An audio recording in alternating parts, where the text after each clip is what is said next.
Hey there, Tad Hargrave from marketingforhippies.com. Today's video is about this. Make your marketing so good that you don't need sales. It's strange. I actually feel really good about the word marketing these days. Sales, I still have a bit of an aversion to. I rankle at anything that smacks of convincing people, persuading people to buy something. And so here's my way out of it. Peter Drucker, I think he had a line where he said, the purpose of marketing is to make selling redundant. The purpose of marketing is to make selling redundant, to make your marketing so good that you don't need to sell. Meaning you make the marketing so good, you never have to get on the phone one-on-one with somebody to persuade them to buy. Now, is that always possible? Probably not, especially when it's a higher ticket item. People are probably going to want to talk to you. But I can tell you this, my mentorship program, which I suppose is the highest ticket thing I have offered up until this point, was $400 US a month. And people stuck around for 2 years, 3 years, some of them. So you add that up, and that's, I don't know, what is that? 4,800. That's $15,000 over 3 years for some of them. Hey, so that's a chunk of cash. And I never persuaded anyone to join. I never had a call where I tried to talk somebody into it. They'd built the relationship with me over time, watching videos like this, reading my blog posts, reading my ebooks, and attending some of my courses, and then it seemed like the right thing. Just this morning, I did a session with somebody. I almost never do this, but it is available to do. I did a half-day consultation, which was $1,000 US. So it was 4 hours. I got on Zoom with somebody.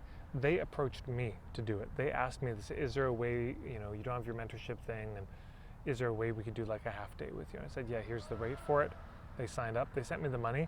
I didn't convince them of anything. You want to make your marketing so good that you never have to sell, that you never have to persuade anyone, get on the phone, feel like you're strong arming. God bless. I've got 2 ebooks on selling, so I'm not knocking it. I've got great colleagues that focus on this. Greg Faxon, FAXON, does some great work. Shout out to Greg. Mark Silver has some beautiful thoughts on this. Ari Galper, unlockthegame.com, has a lot of beautiful thoughts on this. And my sense is that at least 95% of the work should be done in marketing. It should be done before you ever get on the phone with them. This is the work of filtering. This is the work of the Are You Sure page, the point of view marketing. This is, I suppose, why the content is so important, but why the hub marketing is so important. That you're building the trust before they show up. Jeff Davies had that thing, the problem, premise, promise. And the sales is like the tail part of the promise. But first you got to name the problem they have. That's the whole niche thing. Then the premise, that's the point of view marketing thing. And then there's the promise. And the sales pitch is like, that conversation is such a small part of that. Relevance, credibility, and value. That should all properly be established before you talk with them. And what are the 3 rules of marketing? 3 rules of marketing. You get their attention. That's not sales. You filter, and that's the relevance, credibility, and value piece. That's almost entirely not sales. In fact, doesn't need to have any sales in it. Then you lower the risk of them taking the first step. There's no sales there. So now if somebody says, yeah, this is relevant to me, I trust you, that's incredible value, and the risk is really low, why would they need to talk with you one-on-one? You see what I'm saying? Make your marketing so good they don't need your sales job, and you don't need to do the selling. That's my pitch to you. It takes more work, because this means you have to go a lot deeper with your niche. It has to go a lot deeper with your point of view. You have to probably be more consistent in sharing your point of view. You have to create venues, avenues where you do intro workshops. You get interviewed on podcasts, etc., where people can write a book, write ebooks. People get familiar with you. So that's the long game.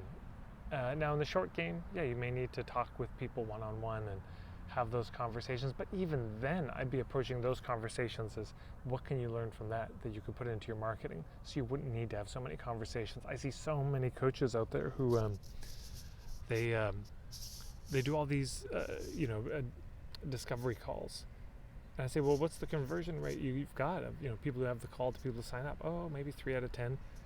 It's like, man, first of all, you want to increase that, and the way you increase that is there must be 7 out of 10 aren't a fit, clearly. I mean, maybe you're just not very good at the calls, but it's probably just most of them aren't a fit. So stop talking to those people. How do you stop talking to those people? You figure out who they are and you filter them out. so that the only time you get on the phone is that it's probably a yes already. And then if it's probably a yes already, why do they need to get on the phone with you? I'm not knocking having human conversations with people. Of course, that's important, that things aren't just completely automated. And I've had that plenty. People called me up, said, I just want to talk to you if it's a fit. But when I was in that, I remember one fellow in Edmonton, he called me up and he said, I don't know if this is a fit. And we spoke, and at the end of half an hour, I was just walking down the street. I said, you know what? No, this is not the best fit. I've got a colleague who's got something better that would be, and that was it. But again, I don't want to spend hours a day talking to people, saying, can I help you? Maybe I can, maybe I can't. And just referring out to, my colleagues would be thrilled if I was doing that. But that's not how I want to spend my day. I want to spend my day working with people and helping people. Actually doing the work, not having conversations with people about whether or not they need my help with that work. So that's my own bias anyways. So make your marketing so good you don't need to sell. That's my pitch. So thanks for watching the video. Thank you so much to everyone who subscribes to these videos. If you like my videos, please do subscribe. Please like the video, share it up. It helps.